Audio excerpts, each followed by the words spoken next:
How are you doing? Hello and welcome to the first Rugby League Coach analysis video of 2023. That means I need to bid you a happy new year if this is the first thing you've seen. We've done the locks, the loose forwards, we've done the second rows, we've done the props, and we've done the hookers. We've done the pack. So now we're looking at fullback and what a nuanced position that is. What I'm doing today is I'm showing you footage of Ben Jones-Bishop, who's played plenty of Super League, but he's now playing in the lower divisions in England, but also played for Jamaica in the recent World Cup, but very experienced. Callum Gromek is a Polish fullback. So I've took footage from the recent Poland-South Africa game again. But he's a kid on the rise. He's a St. George Jersey Flegg fullback. And of course, there's a fella here called James Tedesco. Apparently, he's the captain of Australia and they've just won the World Cup. We're going to have a look at him. Look, fullback's a very nuanced position, but like every other position on the field, it tends to have some common traits that every player follows, if you like. Some of you have asked when I put it out there to talk about the evolution of the fullback. I'm going to defer that to the Rugby League Coach podcast. Not done the podcast this week because all the boys are away, but we'll defer that to the podcast. What I'm going to focus on mostly today is the defensive side of the fullback's role, because if I focused on everything, I'd be here for 3 hours. The defensive side and a little bit of attacking, because the defense issues is what most of you wanted to see and hear about. So if it's okay with you, I'm going to share my screen. The first thing you should see on your screen is Jamaica versus Ireland, I think it is. Jamaica are in the black jerseys and shorts and socks, so they're going left to right. Ben Jones-Bishop, the Jamaica fullback, isn't in the screen right now, and that's an important thing. So the best way of me explaining what I would like a fullback to do is to go through the video. Okay, obviously TV angles don't always allow you to pick up on what somebody wide of the screen is doing, but here Ben Jones-Bishop just comes into the screen now. Now, it's pretty clear from here that Ben Jones-Bishop is basically trying to stay inside the football. I often tell my fullbacks to stay inside the football towards the posts as often as possible. The other thing I'd be looking at my fullback to do here is get the A defenders as tight as possible. And then, of course, there's the defensive split. Now, the big job for a fullback, for my money, is getting this defensive split right. And if we look at this split right now, 1, 2, 3, 4, 5, 6, 7, that means there must be 3 defenders here. Now, I would argue that split, the way that is structured, can be exposed on the open side rather than the short side. I think they've actually overcooked the short side, because what I often get my fullbacks to do in this position is shout negative marker, and one of the markers, normally the second marker, will just drop to the short side, giving you 3 defenders regardless of where the ball goes. This then encourages your opposition to second guess what they're doing too. If there's 3 defenders here on this side, in theory, they're a little bit short somewhere over here. And if I'm Ireland, I'm looking at the space between A and B, B and C.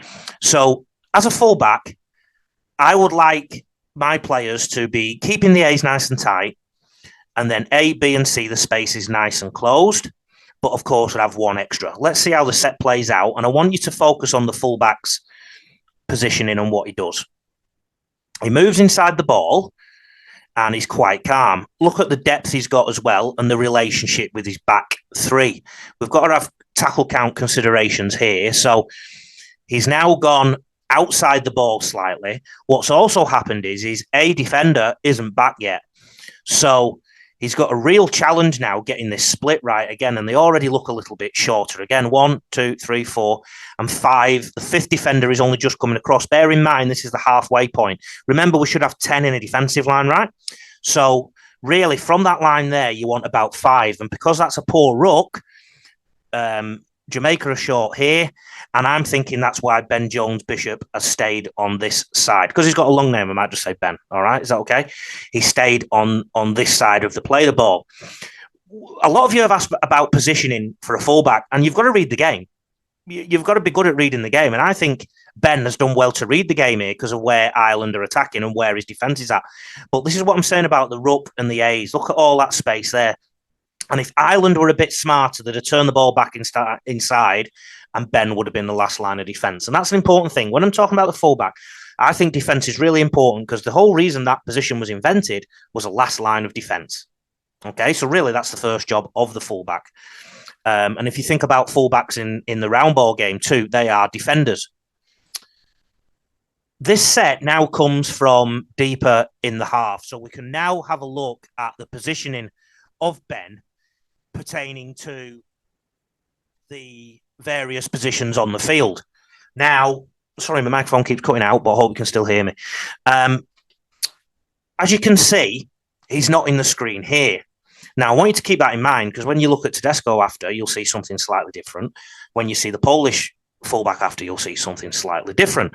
And I guess it comes down to their reading of the game. But what we can see here is where the defensive split is right or wrong.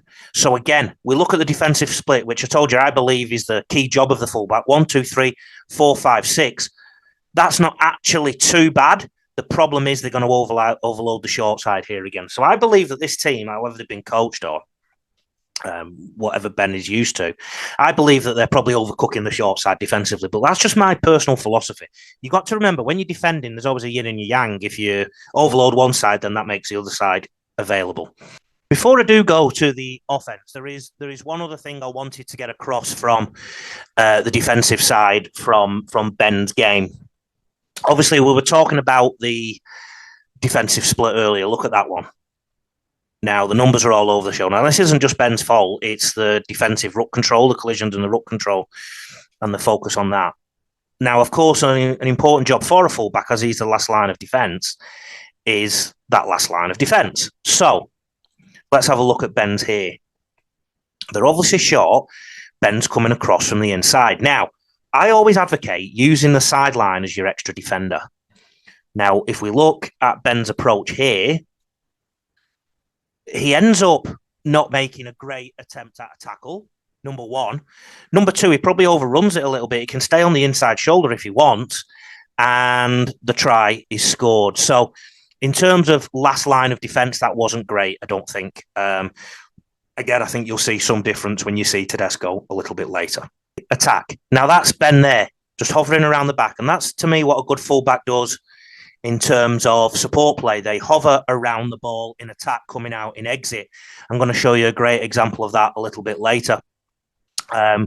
He does go on the short side here, playing an extra number, but then he comes across and looks near the ball again. And it's a couple of times that the fullbacks get involved in that, where they're actually doing a shopping trolley in the tackle, either trying to save their own defender or save their attacker who's getting pushed back. Let's have a look at some good ball attack. Now, again, if I was coaching, I would want to see, if I'm coaching the team in attack, I'd want to see my fullback probably on the end of the first line shot. So that means defensively, when you look at the fullback, you get a good indicator of where the other team are going to attack, because one of the evolutions of a fullback is they tend to have become one of the third pivots. So the 6 will pass to the 7 or the 7 to the 6, and then they will use the ball as either an extra pivot or they'll run themselves.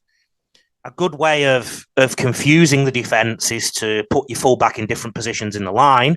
And again, when you look at Tedesco later, I think you'll see that.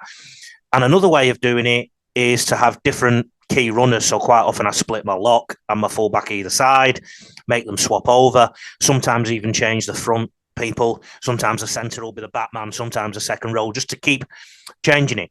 But let's have a look at Ben's role in this set.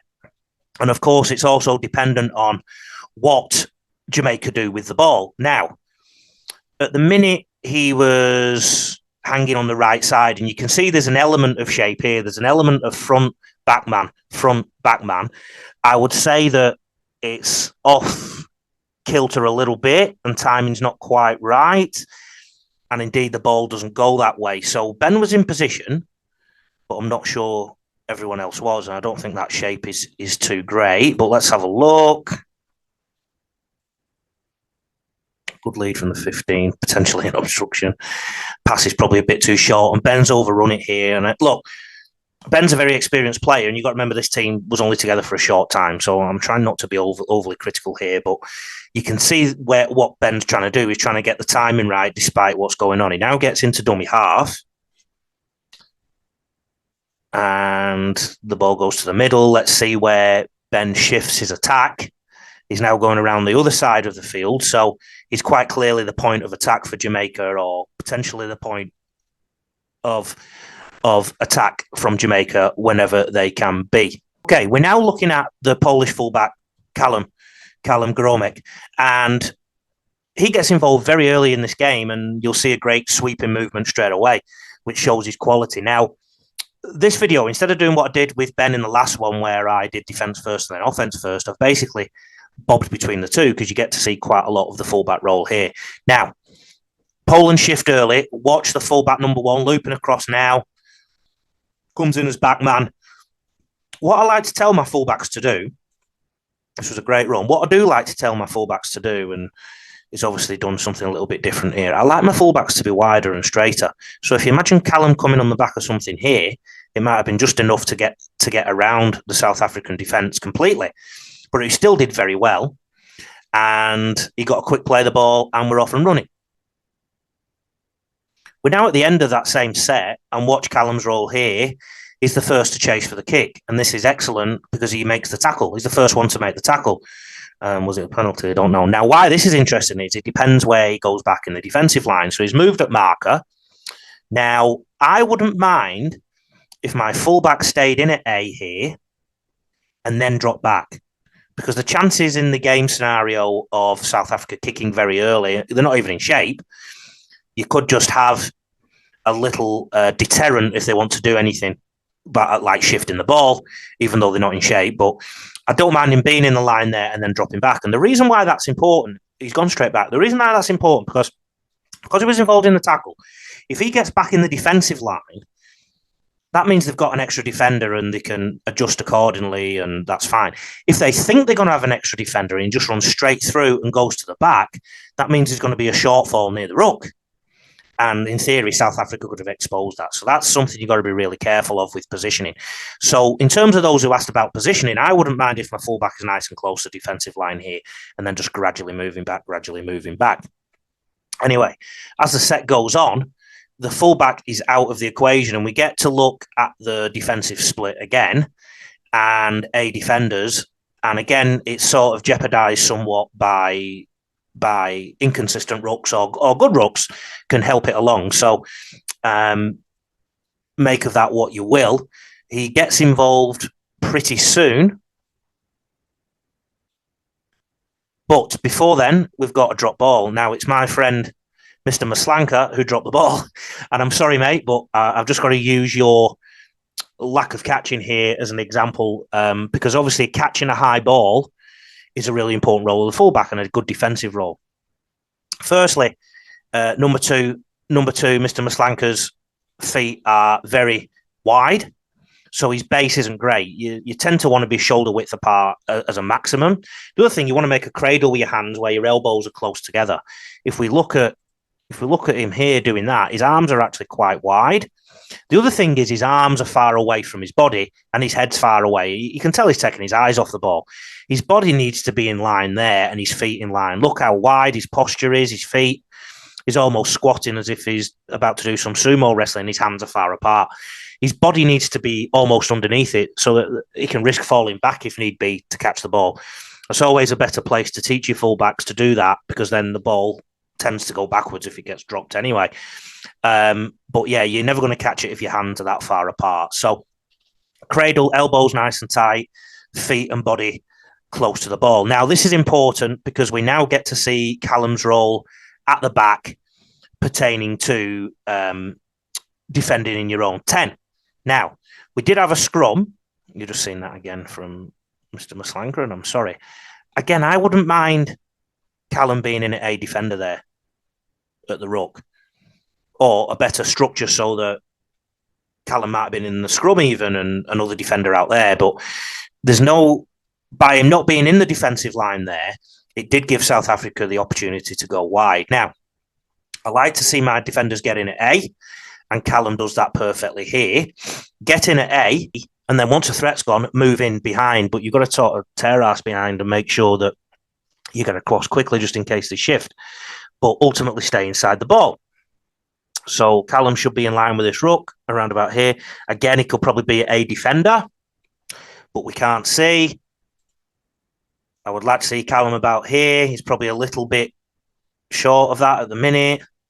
Still not coming to the screen. Rucks are a bit inconsistent from Poland here.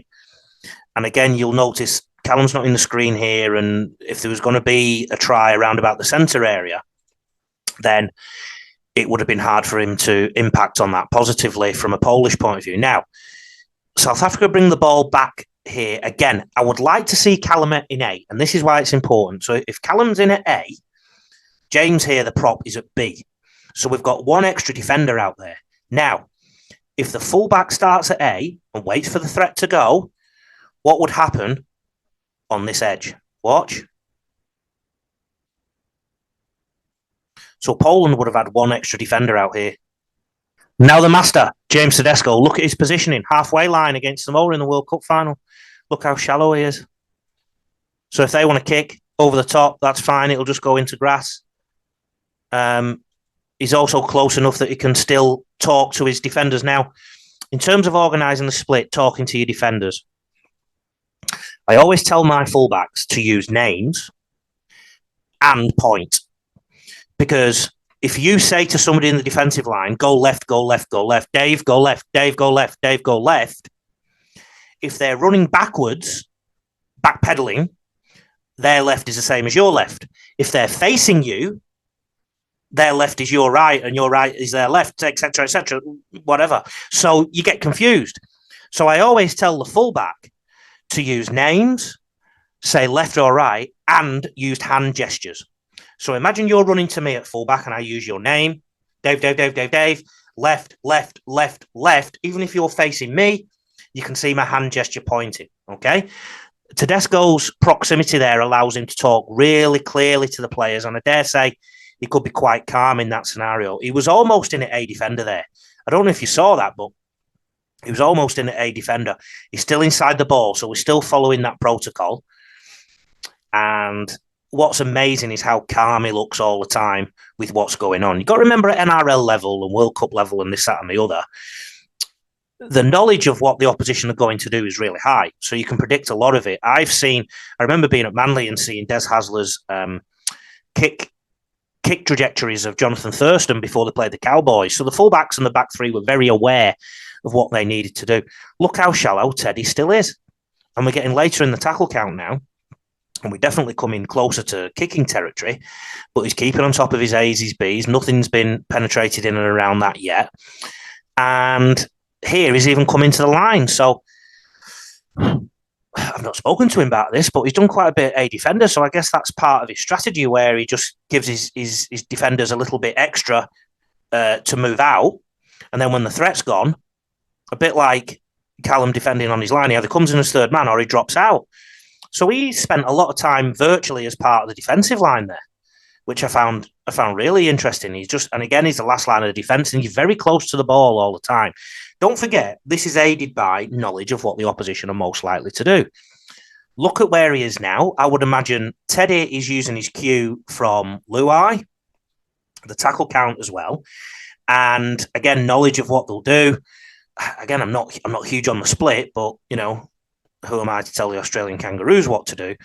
But look, the big thing I want to get from this is look how far Teddy is across. So he's predicting what is going to happen, particularly when he knows that there's so many Australian Kangaroo defenders on that side anyway. And he's in a massively advantageous position for when Luai kicks that ball. Because don't forget, he's also got the coordination with his wing too. He's actually very much still inside where Luai kicked the ball. And he's got everything covered. Let's have a look at how he defends from deep in his own territory. So he's not involved there. Obviously, at times, the camera angle won't allow us to see exactly where he is. Still not involved. So we'll assume he's in a fullback-esque position. Still not involved. And we've still not seen him on the screen. Still not seen him on the screen. So based on what we've seen so far in this game, when the ball was in his half, he was quite close to the defensive line. Here, it's probably fair to say he's not that close this time. He's a lot deeper. So if nothing else, he's keeping the opposition guessing about his positioning. He'll come into focus soon. Look how deep he was. So that's a prediction too about the way the set's going to play out. And this is why the knowledge of the opposition is so good, because if Samoa were used to just exiting and kicking early or kicking at the end of the set long, which so many teams do, then why not defend like Teddy did then? Although there's always a yin and yang, you're always open to the kick over the top, the short kick over the top, the chip and chase. Now he's not even in the picture. So he's changed his strategy based on different stages of the game. And I guess if you're Jerome Luai and the Samoa team, you're guessing all the time where Teddy might be. He's a lot deeper this time. He's a good 20, 30 metres. I found this intriguing, having watched the lower grade fullbacks and then Teddy. Teddy has done at least two different things in these sets. Remember the first set, he was heavily involved almost in the A defender region. This time, he's hanging well back. Now, Teddy's positioning in fullback has been clearly illustrated here in his defensive role, because the ball gets offloaded and Tedesco is one of those underneath the ball. Australia are attacking now, and Teddy gets involved at dummy halves in areas. Remember what I said earlier about how it's quite obvious sometimes where the fullback is going, that's where the attack's going. I think, well, Teddy's massive popping up in different places. He was in there at dummy half and actually offloaded the ball. So that's not typical for a fullback in that kind of scenario, because you've also got to say, yeah, he's going to use his hands here. Here he is turning back inside and having a crack on the inside. Teddy's done the complete opposite to what the other fullbacks have done in the previous clips. And the person at the back here, I think it was a second row, Martin, was it? Oh, no, Whiten, my apologies, was probably playing the role that you'd expect the fullback to. So Teddy's popped up really early in the set and not attempted to get across the other side of the field, which allies to his sort of calmness in play. Let's see where he pops up here again. He's now on the short side and he's clearly dictating some play here. He's picked something out. Let's see how he sets himself up for that.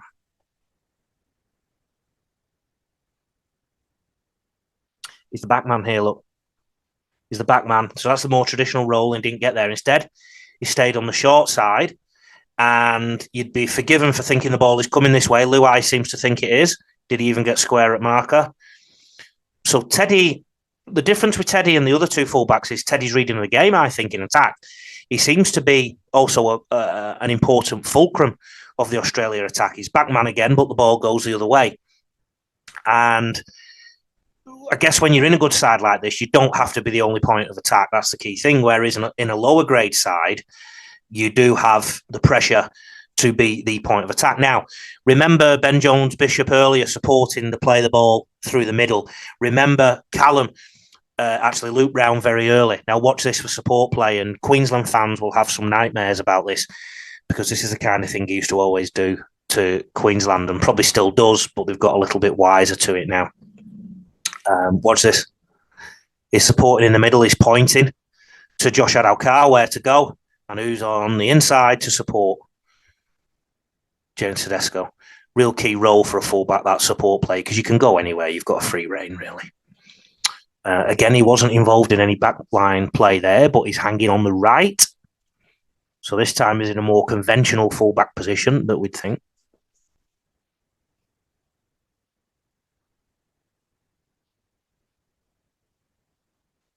Yeah, I would have liked to have seen him a bit deeper, a bit wider there. But one of the things about Teddy is he's like a pinball. He can bob in and out of the defensive line and cause them all sorts of trouble. So, again, with rep side, sometimes you don't get those combinations perfect, but he was clearly the target there of the Australian attack. And don't forget, Samoa will be aware of that, and they will want to pick Teddy off. So the fullback position is very nuanced. So, like I said, I could have analysed that forever. Different fullbacks do slightly different things, but let's go through it in order. defensively. As you're coming out from your own end, I don't mind the defender being the fullback being in the line, a defender or something like that. The key thing is your defence knows where you are and they adjust accordingly. I think your fullback is in charge of organising the defence. He's your captain of the defence in so many ways because he or she has to organise that defence.